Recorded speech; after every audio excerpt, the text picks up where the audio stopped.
తూర్పుగోదావరి జిల్లాలో దారుణం వెలుగు చూసింది. తన సోదరిని ప్రేమించాడనే కక్షతో ఓ యువకుడిని మరొక యువకుడు చంపిన ఘటన కలకలం రేపుతోంది. సామర్లకోటలో ఈ ఘటన చోటు చేసుకుంది. లోకల్గా కిరణ్ కార్తిక్ హత్య కలకలం రేపుతోంది.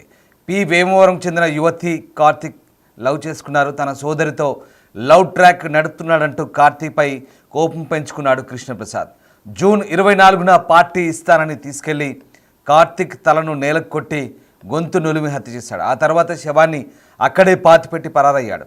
ఈ నెల 27న పోలీసులకు కార్తిక్ తండ్రి వెంకటరమణ ఫిర్యాదు చేశాడు. 3 రోజులు కనిపించడం లేదంటూ పోలీసులకు ఫిర్యాదు చేశాడు. మొబైల్ నంబర్ ఆధారంగా దర్యాప్తు చేపడితే వెలుగులోకి వచ్చింది కిరణ్ కార్తిక్ హత్య. తన చెల్లితో ఫోన్ మాట్లాడొద్దంటూ వారించడంతో ఇద్దరి మధ్య గొడవ పెరిగింది. వీఆర్ఓ దగ్గరికి వెళ్ళి హత్య విషయం చెప్పాడు కృష్ణప్రసాద్. దీంతో ఈ ఘటన వెలుగు చూసింది.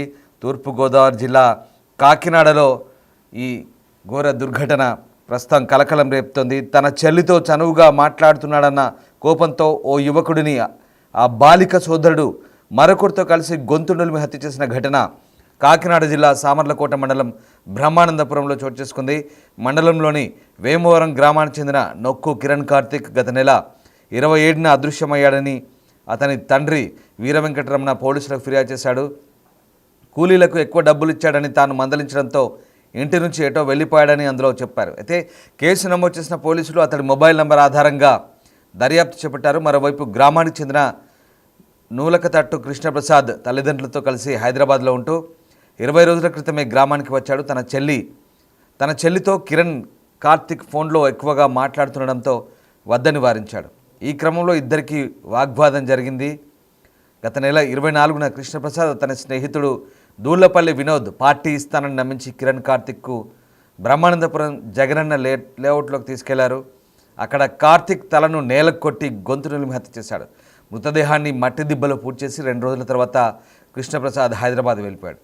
విషయం బయటకు పొక్కుతుందన్న భయంతో తిరిగి శుక్రవారం ఉదయం సామర్లకోటకు చేరుకొని గ్రామంలోని వినోద్ను తీసుకొని వీఆర్ఓ వద్దకు వెళ్ళి తామే హత్య చేసినట్లు నేరం అంగీకరించి లొంగిపోయాడు.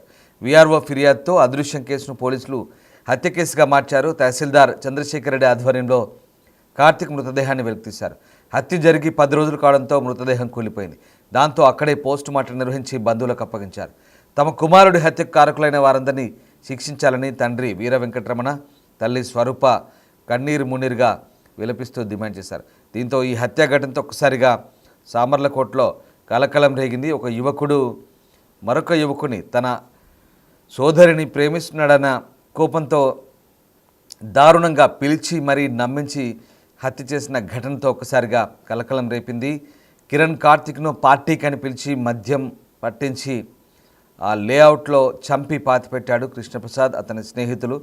దీంతో ఈ కిరాతక ఘటనకు సంబంధించి గత నెల 24న జరిగిన ఈ ఘటనకు సంబంధించి 10 రోజుల తర్వాత స్వయంగా తిరిగి నిందితుడే విషయాన్ని వీఆర్ఓ దగ్గర ఒప్పుకోవడంతో విషయం బయటపడింది. దీంతో అదృశ్యం కేసు కాస్త హత్య కేసుగా పోలీసులు నమోదు చేసుకున్నారు.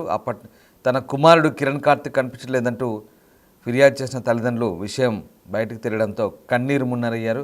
మొత్తం మీద ఈ ఘటన స్థానికంగా కలకలం రేపింది.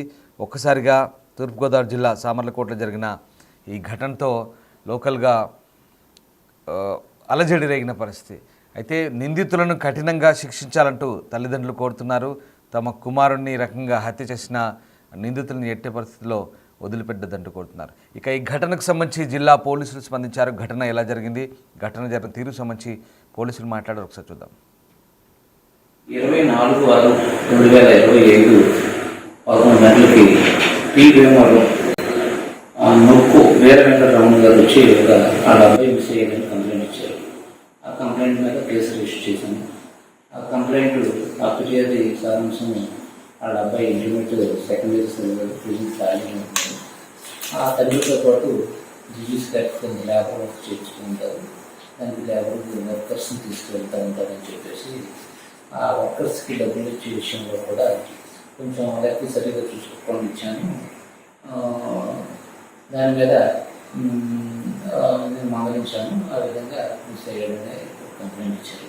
అంతేకాకుండా ఇంకేమైనా రీజన్స్ ఉన్నాయని చెప్పేసి కంప్లైంట్ ఫిర్యాదు గారిని అడిగితే గతంలో మా అబ్బాయి మధ్య మా గ్రామానికి చెందినటువంటి నూతన కంటి కృష్ణప్రసాద్ వాళ్ళ సిస్టర్తో ఫోన్లో మాట్లాడుతున్నాడని ఒకటి 2 సార్లు మా ఇంటికి వచ్చి మా పిల్లల్ని భయపెట్టారని చెప్పేసి నా మిస్సెస్ చెప్పిందని చెప్పేసి ఫిర్యాదు వెంకటరావు గారు చెప్తే ఆ విధంగా ఆ ఫోన్లో ఎంక్వైరీ స్టార్ట్ చేసి మిస్ అయిన పర్సన్ యొక్క కాల్ డీటెయిల్స్ తీసుకున్నాం. కాల్ డీటెయిల్స్ తీసుకుంటే ఆ కాల్ డీటెయిల్స్లో కూడా కొంతమంది క్లాస్మేట్స్ అమ్మాయిలతోనూ వాళ్ళతో మాట్లాడినట్టు కొంత ఐడెంటిఫై చేసింది. ఐడెంటిఫై చేసి కృష్ణప్రసాద్ గారు వాళ్ళ సిస్టర్తో కూడా మాట్లాడినట్టు నెంబర్ ఆఫ్ టైమ్స్ కాల్స్ చేసినట్టు ఇస్తే దాని మీద ఇస్తే వాళ్ళు ఎక్కడ ఉన్నారని ఎంక్వైరీ చేసిన 2 రోజులు. అతను ఆ రోజు 24వ తారీఖే ఈ కిరణ కార్తిక్ని వాళ్ళ ఫ్రెండ్ సహాయంతో 24వ తారీఖు నైట్ 9 గంటలకి ఆ ఊళ్ళో పికప్ చేసుకుని బ్రహ్మానందపురం పక్కన ఆ పొలాల్లోకి తీసుకెళ్ళి ఆ పార్టీ ఉందని తీసుకెళ్ళి అక్కడ 9కి వెళ్ళారు. 9కి వెళ్ళిన తర్వాత అక్కడ వాళ్ళు చిన్న పార్టీ అన్న క్వాలిటీలో అతను తీసుకెళ్ళి అక్కడ డిస్కషన్ స్టార్ట్ చేస్తారు. నువ్వు మా చెల్లి అంతా పడుతున్నావు అని చెప్పేసి తెలిసింది, మా చెల్లితో మాట్లాడుతున్నావు అని చెప్పేసి ఈ కృష్ణప్రసాద్ అంటే నా ఇష్టం, నేను పడతాను, మీ చెల్లి మాట్లాడుతున్నాను అవుతున్నాను కదా మిస్సింగ్ పర్సన్. దాని మీద ఆవేశం 2 బుక్లలో కలపడ్డారని దాని మీద ఈ కృష్ణప్రసాద్కి తోడు తీసుకెళ్ళినటువంటి ఆ ఫ్రెండ్ వినోద్ గారు ఉన్నారు. 2 కాళ్ళు తల మీద కూర్చుని నేలకేసి తల బాధినట్టు, అలాగే పీస్కి చంపేసినట్టు, చనిపోయినట్టు. అదే రాత్రి అతన్ని అక్కడే లేఅవుట్లోనే పక్కన మట్టి దిబ్బలు ఉంటే ఆ మట్టి దిబ్బలు ప్రయాణం మట్టి దిబ్బలు ఉన్నాయి, దాని మధ్యలో గుంటు తీసి పాతి పెట్టేసి ఎవరు తెలియనట్టు మళ్ళీ విలేజ్ గ్రామం వెళ్ళిపోయారు. అదే విషయం వెళ్ళిపోయిన తర్వాత మరుసటి రోజున అతను ఈ కృష్ణప్రసాద్ వాళ్ళ అమ్మ నాన్న హైదరాబాద్లో హౌస్ కీపింగ్ వర్క్ చేసుకుంటూ ఉంటారు.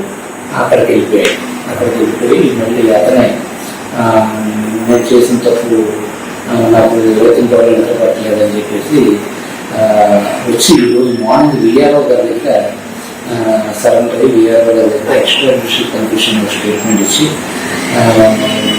అతను హైదరాబాద్ నుంచి వచ్చి రాత్రి ఇక్కడ ఇంకో వినోద్ ఉంటే అతను కూడా పికప్ చేసుకుని వాళ్ళిద్దరు ఈరోజు మార్నింగ్ విఆర్ఓ గారి సరెండర్ అయ్యి విఆర్ఓ గారి దగ్గర మన దగ్గర ఆ స్టేట్మెంట్స్ రికార్డ్ చేసుకుని వాస్తవం తెలుసుకుని సెక్షన్ ఆర్డర్ రిపోర్ట్ చేసుకున్నాం. ఆ రోజు మిస్సింగ్ కేసు పెట్టాం. ఈరోజు దాన్ని తర్వాత ఐపీసీ సెక్షన్ 302ని కొత్త బిఎన్ఎస్లో 303 కన్వర్ట్ చేసుకుని అలాగే 34 వేసుకుని ఆ యొక్క మ్యూజిక్స్ రిపోర్ట్ కన్ఫ్యూషన్ తీసుకుని సీరియల్ అయ్యి ఈరోజు వాళ్ళు చెప్పినట్టు కన్ఫ్యూషన్ రేటింగ్ కూర్చోబెట్టిన పోలీస్ అని ఎంఆర్ఓ గారి సహాయంతో ఎగ్జామినేషన్ చేసి బయట తీసి బాడీని అక్కడే పిఎం ఇంక్వెస్ట్ పిఎం కూడా అక్కడే కండక్ట్ చేసి బాడీని ఆ తల్లిదండ్రులు కూడా కొంచెం బాడీ కూడా కుళ్ళిపోవడం జరిగింది. దాంతో ఆ వేసుకున్న నిక్కలను ఆ యొక్క మొలతాడు అటు చూసిన తర్వాత తల్లిదండ్రులు కూడా ఐడెంటిఫై చేశారు. వాళ్ళకి బాడీని పిఎం హ్యాండ్ ఓవర్ చేయడం జరిగింది. బేసిసి శంకర్ దేశంలో ఇలాంటి జరుగుతాయి కాబట్టి ఏంటంటే పెద్దలుగా దృష్టిలో పెట్టి వేరే పోలీస్ స్టేషన్ వచ్చి పరిష్కరించుకోవాలని చిన్న విషయం అని చెప్పి తెలియజేస్తున్నాం. వీళ్ళిద్దరు కూడా గతంలో కూడా ఈ ముద్దాయిలు ఎవరైతే పార్టిసిపేట్ చేస్తారో గతంలో కూడా ఇటువంటి కేసులు వరకు మా రికార్డ్స్ ప్రకారంగా ఆన్లైన్లో కూడా చెక్ చేసాం. ఇదేంటంటే వాళ్ళ చెల్లిని వెనక పడుతున్నాడు, ఆ చెల్లి యొక్క జీవితం పాడైపోతుంది, ఆ ఆవేశంలో ఈ విధంగా బయటను కొట్టాడు అని ముద్దాయి కన్ఫ్యూషన్ ముద్దాయి చెప్పడం జరిగింది. శనికాయదేశం ఏదైనా జరగడానికి ఉంది కాబట్టి ఈ విధంగా పెద్ద దృష్టిలో పోలీసుల దృష్టిలో పెట్టాలని ఈ మధ్యాహ్నం దూరంగా ఉండాలని తెలియజేస్తున్నాను. సరే, ఈ దర్యాప్తులో మీకు ఏమన్నా పార్కక్షలు అలాంటివి ఏమైనా ఉన్నాయో తెలిసిందండి? దీంట్లో ఈ శ్రీరామంలో ఆ గ్రామంలో అక్కడ కాలేజీలో ఇటువంటి ప్రీవియస్ కూడా ఇప్పుడు ఏ కేసులు రాలేదు. లాస్ట్ 10 months చేసింది. ఈ ప్రీవియస్ కేసులో వీళ్ళిద్దరు కూడా ఎవరైతే ముద్దాయిలు ఉన్నారో వాళ్ళ మీద కూడా కేసులు అంటే కేవలం క్షణికావేశం మధ్యమత్తులేనండి, ఇంకేమైనా ఉన్నాయి? క్షణికావేశంలోనూ వాళ్ళు వాళ్ళ సిస్టర్ని విధంగా ఫాలో చేసి అరెస్ట్ చేస్తున్నారు. మేము కష్టపడి హైదరాబాద్లో మేము వర్క్ చేసుకుంటూ మా చెల్లిని చదివిస్తున్నాం. ఆవిడ జీవితం పాడైపోతే ఈ ఫోన్ మాట్లాడడం ఆవిడకి అతనికి సంబంధం ఏదైనా ఉందనే అనుమానం అనేది అతనికి ఉండి ఈ విధంగా చేశారు. తూర్పుగోదావరి జిల్లా సామర్లకోటలో జరిగిన ఈ ఘటనతో ఒక్కసారిగా కలకలమైతే రేగింది. యువత ఆలోచనలో ఎలాంటి మార్పు వస్తుందో ఈ ఘటన ఒక్కసారి తెలియజెప్తుంది. కేవలం తన చెల్లితో ఫోన్లో మాట్లాడాడనే ఒకే ఒక్క కారణంతో ఆ యువకుడిని హత్య చేయడం యువతలో సహనం ఏ రకంగా కోల్పోతున్నారో ఈ ఘటన తెలియజెప్తుంది. కేవలం ఇది ఒక పరువు సమస్యగానే భావించాడు. కేవలం ఇది ఒక ఇబ్బందికర పరిణామంగానే అతను ఆలోచించాడు. దీంతో ఏకంగా ఆ వ్యక్తిని పిలిపించి హత్య చేసే వరకు ఈ ఘటన దారితీసింది. ఇలాంటి ఆలోచన ధోరణి మానుకోవాలని పోలీసులు కూడా చెప్తున్నారు. ముఖ్యంగా సహనం కోల్పోయి ఏకంగా ఫోన్ మాట్లాడుతున్నాడని ఒకే ఒక్క చిన్న కారణంతో ఆ వ్యక్తిని హత్య చేసిన ఘటన ప్రస్తుతం కలకలం రేపుతుంది. ఇక ఈ ఘటనకు సంబంధించి పోలీసులు అయితే మరింత లోతైన దర్యాప్తు చేస్తున్నారు. ఇంకా ఈ ఘటనలో ఎవరు ఇన్వాల్వ్ అయ్యారు ఏంటనే కోణంలో అయితే ప్రస్తుతం సామర్లకోట పోలీసులు దర్యాప్తు చేస్తున్నారు.